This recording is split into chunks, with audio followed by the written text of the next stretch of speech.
አሁንም ሁሉም ነገር ሰርተሽ ትኖሪያለሽ። ሰራተኞቹ ለረፍት ስለወጡ የቤታችን ሰራተኛ ከዚህ በኋላ አንቺ ነሽ ብላታለች። እንግዲህ የሰውየው ባለቤት ማለት ነው።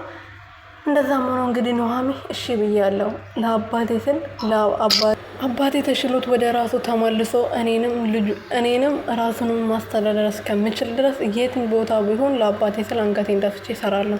ችግር የለብኝም፣ እናንተ ስሩ ያላችሁኝ እሰራለሁ፣ ግን አባቴን እንዳትነኩብኝ ብላ እንግዲህ የቤት ሰራተኝነቱን ተቀብላ እየሰራች ነበረ። ግን ሰውየው ሲያያቸው የኑሃሚ አባት ሲያያት እንዴት እንደዚህ ታደርጊያለሽ? ትልቅ ቦታ ለኔ ያላቸው ትልቅ ለኔ ክብር ያላቸው ብዬ እንግዳ አድርጌ ያመጣኋት ልጅ እንዴት የቤት ሰራተኛ ታረጋታለሽ ብሎ ከሚስቱ ጋር ሲጣላ ነበረ ማለት ነው። ዝናሽ ነበረ።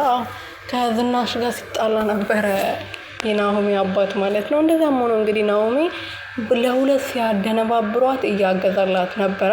እኔ ያኔ እንደዚህ ያልኩሽ አዝኜልሽ ሳይሆን ለሁለት ሲያስቸግሩሽ እንደዛ ሲያሰቃዩሽ አሳዝነሽኝ ነው እንጂ እኔ ለአንቺ ምንም ቦታ የለኝም፣ እኔ አይመለከተኝም። እኔ ፍቅረኛዬን በጣም ነው ማፈቅራት፣ ከአንቺ ጋር መሆን አልፈልግም። አባቴ በግድ አንቺን ካላገባሽ ከውሱ ዘርዞኛል፣ ገንዘብ እየሰጠኝ አይደለም። ስለዚህ እባክሽን እኔ አልፈልገውም ብለሽ ከዚህ ቤት ውጪልኝ። እኔም የራሴ ፍቅረኛ አምጥቼ አስተዋውቂያቸው ከመወዳትና ከማፈቅራት ሴት ጋር ልኖርበት ብሎ እየጠየቃት ነበረ። እሷም ደግሞ እኔ አልፈልግም ሲጀመር ከአንተ ጋር መሆንም አልፈልግም ብለው ነበር። ግን ኑሃሚ በየቀስ በቀስ ደስ እያለችው ነው። ልጅቷ ስነ ስርዓት ውበቷ በቃ እንትን እያለው ነው ማለት ነው። ብቻውን ሲያስወራው ነበረ።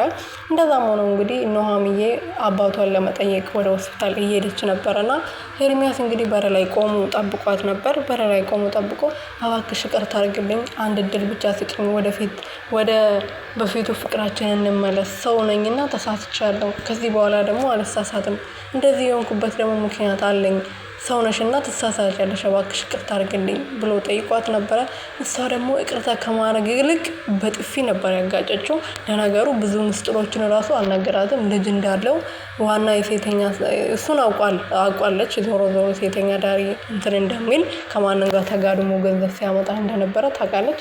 ግን ልጅ እንዳለው ቅመሟ የእሱ ልጅ እንደሆነች አልተናገረም። ብዙ ምስጢሮችን ከዚህ ደብቋታል ማለት ነው። እና ይህንን ሳይነግራት ድጋሜ አይኑን በጨው አጥቦ ይቅርታ ሊጠይቅ መጥቶ ነበረ። ግን እሷ በጥፊ ነበር ያጋጨችው። ጥፊውም ደግሞ ምንም አይልም፣ ይጣፍጣል፣ ትንሽ ጨዋቱ በዛ እንጂ ነበር ብሎ ሲቀልድባት የነበረው። እኔ አጠገቤ እንዳትደርስ ብለው ነበረ። በድጋሚ ደግሞ ያኔ ጥላው ብትሄድም ከሆስፒታል ጠይቃ ወደ ተመልሳ ስትመጣ መንገድ ላይ አግኝቷት ነበርና ቀጥ ብለሽ መኪና ውስጥ ግቢ እናወራለን ብለዋት ነበር። መኪና ውስጥ ገብታ ግን ምንም ተረጋግቶ ሊያወሩ አልቻሉም። ከዛ በኋላ መንገድ ላይ ወርዳ እንግዲህ እየሄደች ከኋላ ይዞ በግድ ሊያወራት ሲሞክር አውቃ ራሷ ይዛው ግጥም አድርጋ ራሷ ይዛው ሊገለኝ ነው ሊደፍረኝ ነው ባካችሁ ድረሱልኝ ብላ ስትቀውጥ ነበር ማለት ነው ኑሃሚ። እሱ ደግሞ ተረጋጊ፣ አንቺ ምን ሆነሻል? ሰው ሰምቶ ይመጣል ያላት ነበር። ኑሃሚዬ ግን ልትሰማ አልቻለችም። ጨዋ እሱን ባለጌ ለማስባልና ሊደፍረኝ ነው ብላ ጨዋ ለማሳዝ ነበር ሀሳቧ። የጨዋች እንግዲህ ድራማው አልቋል ማለት ነው። ቀጣዩ ላይ ትለቀዋለች ወይስ ይቅርታ ታደርግለታለች የሚለውን ደግሞ አብረን የምናየው ይሆናል። እስከዛ ይሄን ቻናል ሰብስክራይብ፣ ሼር፣ ላይክ እያደረጋችሁ ቤተሰብ ሆኖልኝ የኔ ወዶች።